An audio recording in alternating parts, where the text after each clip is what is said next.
Pourquoi Dieu permet que l'élu se retrouve avec un homme ou une femme qui vient d'une famille occultiste, ténébreuse, sorcellerie? Cet homme peut être lui aussi impliqué, tout comme il peut être la victime.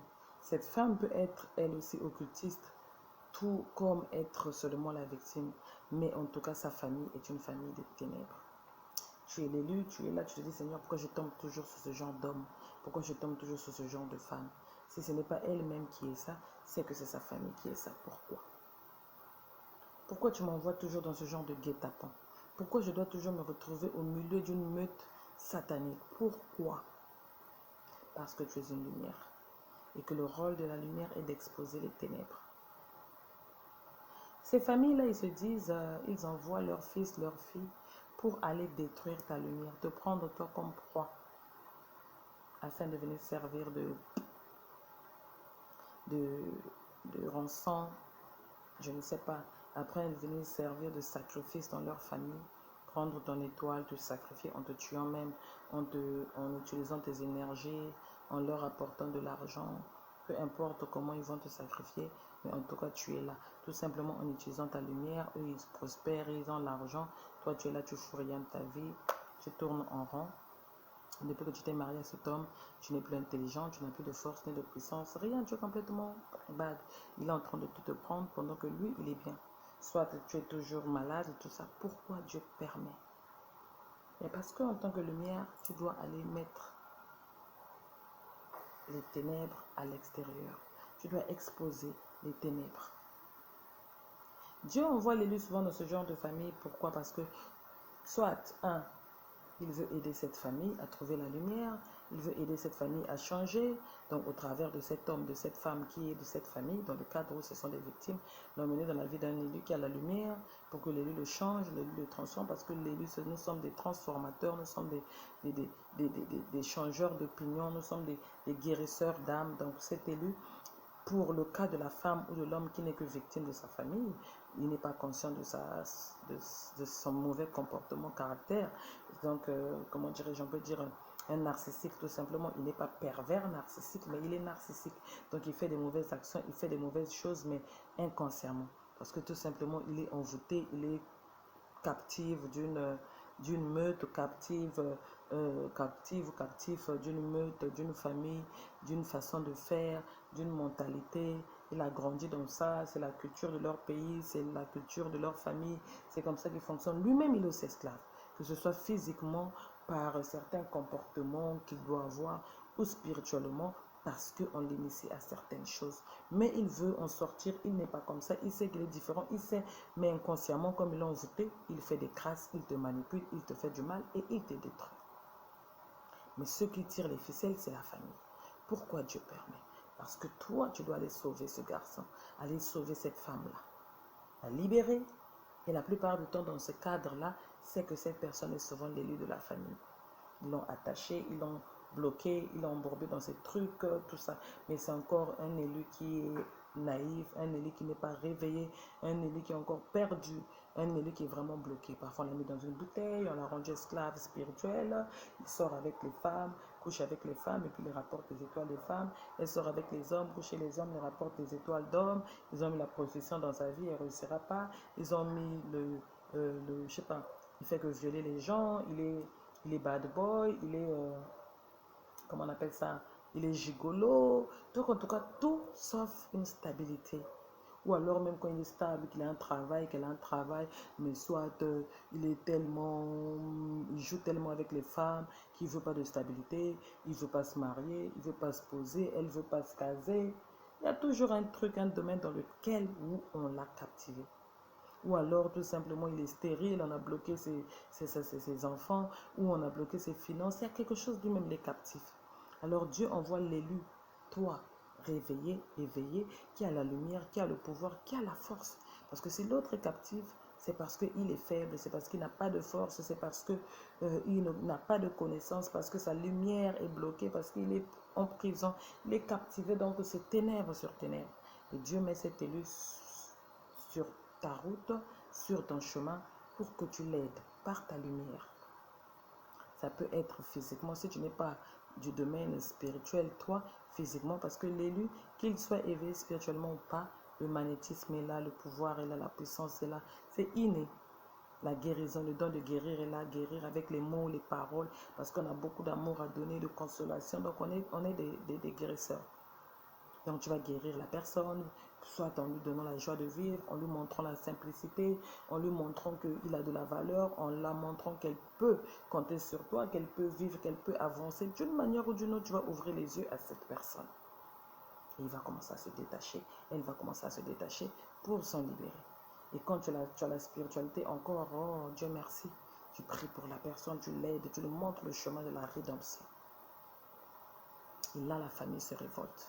Ils vont tout faire que vous vous séparez parce que tu deviens le Moïse, tu deviens le canal par lequel il peut être sauvé, que leur proie peut être sauvée. Il est hors de question que la brebis soit détachée. Il est hors de question que la vache au lait soit détachée. Parce que c'est grâce à l'étoile de ce garçon qu'ils se font de l'argent. C'est grâce à l'étoile de cette fille qu'elles se font de l'argent. Plus elles se prostituent, plus ils ont de l'argent. Plus ils se prostituent, plus ils ont de l'argent. Plus ils souffrent dans sa vie, qu'il est pauvre, qu'eux, ils sont riches dans le monde spirituel. Plus ils restent naïfs, plus ils peuvent l'exploiter, utiliser son étoile, le faire du mal. Plus il passe de relation en relation, il est exposé demain à tomber malade, à avoir le sida, un cancer, je ne sais pas.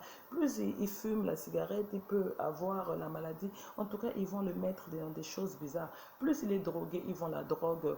Il peut demain tomber entre les mains des fédéraux et puis passer sa vie en prison ou détruire tout simplement sa vie en signifiant. D'une manière ou d'une autre, on lui plonge dans des choses pour qu'il soit détruit. Et toi, tu arrives par tes conseils, par ton amour, par l'exemple même de ta vie, parce que l'élu est souvent une personne, tu as déjà fait un travail, tu es réveillé. Donc même si tu fumais, tu as arrêté. Si tu signifiais, tu as arrêté. Si tu partais dans les boîtes, tu as arrêté. En tout cas, tu as arrêté, tu as déjà fait un travail, tu es réveillé, tu es illuminé, tu es devenu guide. Si Dieu t'a choisi pour aller le sauver, c'est parce que toi, tu as fini en fait. Donc tu deviens guide. Il a dit à toi qui es affermi, va affermir les autres. Donc le Seigneur commence à t'utiliser pour aller affermir les autres. Et voilà, il te met sur le chemin d'un élu prisonnier captif et qui présente les signes d'un agent des ténèbres. Parce qu'emprisonné dans les ténèbres, soit par sa famille, parce qu'il a vécu dans ça depuis des années, il a un comportement des ténèbres. Quand on grandit au milieu des pervers narcissiques, on devient un pervers narcissique inconsciemment. Lorsque nos parents sont des psychopathes, on devient psychopathe inconscient. Lorsque nous avons été élevés dans une relation toxique, on devient toxique inconsciemment. Mais la personne n'a pas signé, n'est pas dans ces choses-là. Il est différent, elle est différente. Toi, tu vas maintenant là-bas dans l'objectif de jouer cette partition. Par l'amour que tu vas lui donner, par les conseils, tout ce que tu vas faire, la personne va commencer à ouvrir les yeux et tu vas le détacher. Quand tu es spirituel, c'est encore pire. Tu pries et tu brises les liens. Et là, c'est encore pire. Tu te mets dans les combats parce que tu es en train de libérer, de couper la corde de la brebis. Et ça, il n'en est pas question. Ils vont tout faire que vous vous séparez. Le deuxième cas, c'est celui où le monsieur ou la dame est elle-même consciente dans les choses. C'est-à-dire, c'est elle-même qui est dans les sciences occultes. Donc, elle n'est pas étrangère à ça. Là, c'est pire parce que c'est la famille même en connivence, eux tous, c'est leur mode opératoire. Tu es allé tomber dans une gueule de loup. Il vient chez toi, c'est un pervers narcissique, conscient. Pas un narcissique, mais un pervers narcissique. À ce moment-là, ce n'est pas un élu, mais un fils des ténèbres. Ce n'est pas un élu en captivité. Ce n'est pas un ange déchu. Parce que quand l'élu n'est pas encore éveillé, quand l'élu ne s'est pas encore transformé en ange, c'est un ange déchu. Un ange déchu, c'est tout simplement un ange qui a pris un mauvais chemin, un ange qui est passé de l'autre côté, un ange qui est captif quelque part, un ange qui a été rejeté parce qu'il a fait quelque chose de mauvais, on le rejette et voilà, il est captif de l'autre côté des ténèbres. Et quand un ange réveillé vient le prendre, il n'est plus déchu, il revient à la maison, on le lave, on le nettoie et il devient un ange, un élu, un artisan de lumière. Par contre, l'autre cas dont on va parler maintenant, ce n'est pas un ange déchu, c'est un fils de ténèbres. Il n'est pas récupérable, il est irrécupérable, il n'est pas changeable, il n'est pas guérissable, il n'est pas transformable. Voilà pourquoi tu peux voir souvent dans les églises ou même nous-mêmes quand nous évangélisons, il y a des gens, Tu as beau parler de Dieu de midi à 14h, d'Allah, de Bouddha, qui tu veux, il ne changera jamais. Elle ne changera jamais. C'est pour ça que tu vas voir avec moi que Jésus ne s'était pas fatigué pour Judas.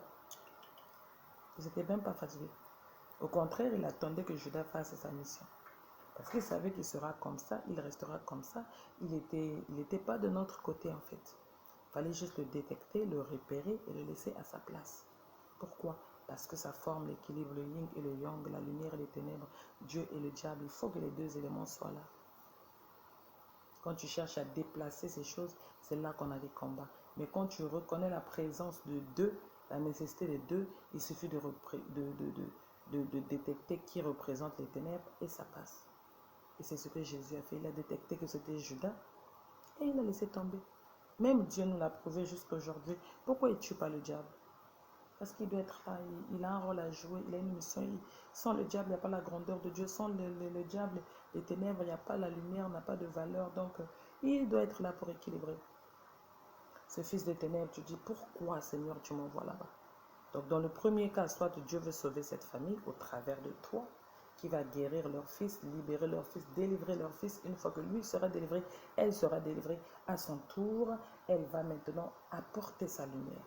Sa lumière qui va s'éveiller, va commencer à éclairer les autres. Et comme vous êtes maintenant à deux, votre lumière à deux va éclairer les autres. Même si toi, tu ne contribues pas, c'est lui l'élu de sa famille, toi, tu l'aides juste, il va commencer à éclairer les autres, mais grâce à toi, il s'est réveillé, il s'est libéré, il s'est détaché et il commence à jouer la mission pour laquelle il est venu dans cette famille, donc le libérer à son tour parce que c'est un élu. Mais comme la famille ne veut pas que cela arrive, ils vont te combattre, s'assurer que vous vous séparez. Voilà pourquoi tu n'es plus avec cette femme, voilà pourquoi tu n'es plus avec cet homme. Maintenant, dans le cadre où, mais par contre, si c'est destiné de Dieu, Dieu fera tomber et vous vous remettrez ensemble. Maintenant, dans le cadre